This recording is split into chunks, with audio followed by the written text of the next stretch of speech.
They're off.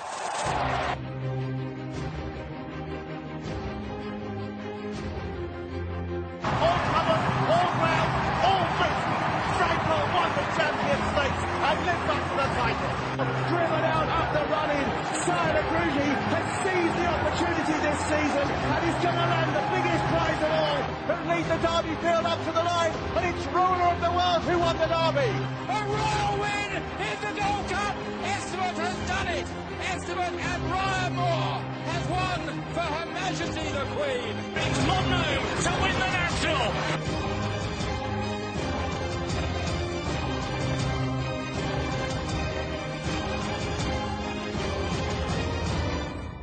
You're listening to Picks from the Paddock podcast, your dedicated racing podcast.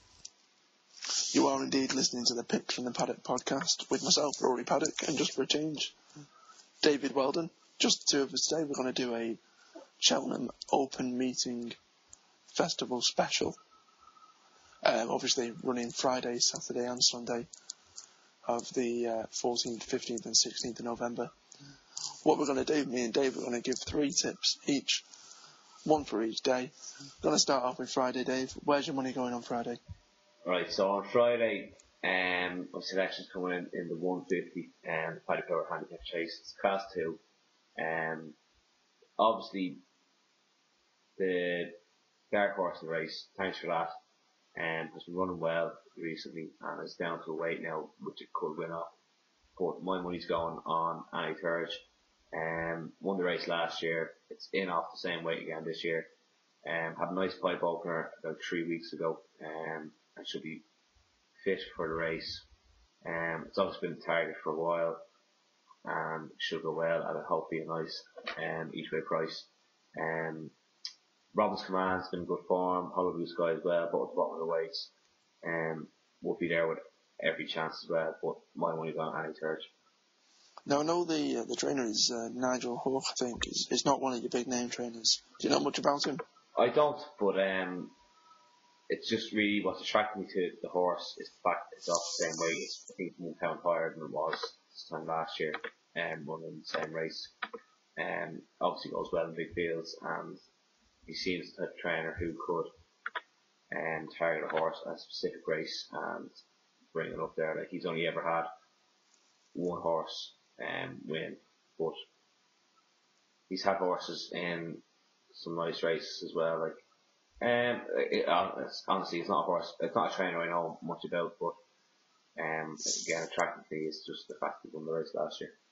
Yeah, I mean, course and distance form around Cheltenham counts for all that as well, to be honest. Yeah. Throwing my 2 pence in, at this stage it's not a race I would personally touch that, but seeing as though you've already picked the winner, say no more about that. Later on, my money's going to be going in the cross-country race. Luckily, I was there at Cheltenham this year when at the festival on cross-country race day, and obviously saw Balthazar King win. Balthazar King's likely to obviously be going off top weight here, but that day, Any Currency finished second, Martin Keithley horse, but it was only beaten by a short head. I actually backed both of them that day, so I was pretty chuffed with that race. It did really well. It jumped an absolute dream. It just didn't have the speed left in the horse to perhaps go past Balthazar King and really get its head in front. But over a 4 mile, 3 miles, 7 furlong trip, it's got to have a great chance. It lights the fences, it lights the course. Another thing I'd probably say, yes, it's 11, but if it retains its ability, it should strip fitter as well for having a run already this season where some of these haven't done. The classiest horse is probably Roy Demi that's in there, but I think he's probably going to end up taking a race in Ireland this week. Balthazar King's probably going to be the favourite and probably is the one to beat, but if you can get a decent enough price about Any Currency, then certainly not put you off there. Moving on to Saturday, I think we both ended up with selections in the same race. It's probably going to be the big race of the day. Where's your money going, Dave? Well, I'm going to stick with a horse that I've actually backed anti-post, and that horse is Bywise from Evan Williams. this horse was extremely unlucky when being beaten for the first time, I think, over fences. For the first time over fence, it was beaten when running in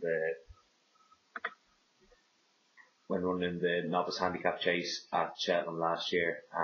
It finished 5th, but if you've seen the way it jumped that day, it didn't jump the fence. It finished spread eagle at the 2nd or 3rd last, and still ran on past the horses to finish a credible 5th behind Present View. I think you can overturn that form today. The value's probably gone on the horse. It's down 6-1, bet 365 at the moment. But I think it's got a cracking chance. It's had a nice 5 opener over hurdles as well in a novice event, which it won. So it'll be right up there today. And on Saturday evening, should go well. It should be definitely in the place money anyway. I mean, just like with your first pick on Friday, it's another course and distance winner, and I think a lot of people underestimate the importance of course one, but you know, alright, if you're looking at novices who probably haven't raced at Cheltenham, fine, it's neither here nor there, but personally I hold it up there. It's one of the key factors. If a horse can run well at Cheltenham with its undulations, with its uphill finish, I think it counts for a lot, and at the age of just 7 as well, I certainly wouldn't be put off by it. Having said that, my money does go elsewhere in the same race. The one it goes for is a JP McManus horse, which doesn't really narrow it down too much because it's got 5 runners, I think, still in that race. The one I like is Eastlake. Comes from the John O'Neill yard. It's really liked it last year. Finished place at Aintree at around 25-1, which I backed that day, which was great. It ran a really, really nice race in the Grand Annual at the festival. It was really unlucky in running, but it still managed to pick up and finish, I think it was 6th of 23 runners. That was over about 2 miles, half a furlong. So the step up to 2 mile 4 should be really up its street, should be, you know, coming on at the finish. Also another horse that has already had a pipe opener, finished 5th. You know, didn't do anything fantastic, but it probably dusted the cobwebs off. Jumped really nicely in the Grand Annual as well, and at around 25-1 seems a really good price. Only concern, and something we touched upon, is with AP on the sidelines, it's who's going to ride it. I'm sure, you know, John O'Neill's, you know, knows far better than I, and we'll have the right man on board, but I think with Richard McClernand taking the ride on John's Spirit, it's kind of up in the air, so I wouldn't be overly confident, but still at 25-1, I couldn't put people off at all. Moving on to Sunday, third and final day. Where's your selection there, Dave? Right, so on Sunday, my selection is coming in the Arkle Trial. There's a couple of high-profile horses entered at this stage, like Alechi Inos for Willie Mullins and Ogoro Mara from Zen Connections, and Rattle Balat for Paul Nichols. But my selection is coming from Mick Shannon and Sergeant Reckless. Had its first run over fences 25 days ago, when really winning well at a youth officer novice chase event. Was well back that day as well. Like to feet was out of question. One handling up, beating Gentleman John and C. Current, who reopposes today. I can see this horse. I think this horse is probably the best novice form in the race by far, finishing 4th behind Tour in the Spring Novices, 2nd behind Justice Hill at Aintree, and then 3rd behind Raheen at Punchestown. Like you won't get better novice hurdle form than that. No, not at all. So he's obviously taking fences as well. He should go really well from Mick Shannon, who knows how to train a horse. And he could be a decent price as well. He could be an each-way price if the right runners there, given the more well-touted horses that are in the race. Yeah, I mean, a 4th behind Veltura at Cheltenham, that was brilliant for him, you know. And you see a lot sometimes with novice races, especially at the festival, where they'll have one good novice run in them, say at Cheltenham, and you'll never see him repeat that again. That was kind of their heyday, but to then go on and finish behind Justice Hill, and then again to the finish behind Faheen, that, like you said, that's some serious form. I I'd definitely be with you on that. I think there's a lot of question marks against the other horses as well. And although I think one of the Willie Mullins horses, I think he's unbeaten in a ridiculous amount of times, that Alaki in us is probably, compare that to a fourth at a Cheltenham Festival, and yes, the horse has won, but the like for like, it completely pulls apart. Yeah, big time. Like anything else, it's winning summer races all year, and it's probably just beating trees. To be honest with you, there's nothing great coming out of them races that we've won.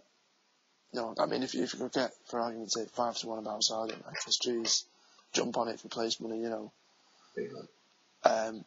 I've kind of gone with the same sort of idea, really-ish, in the sense that, it's a horse that's doing well. It's in an earlier race on the Sunday in the 1:35.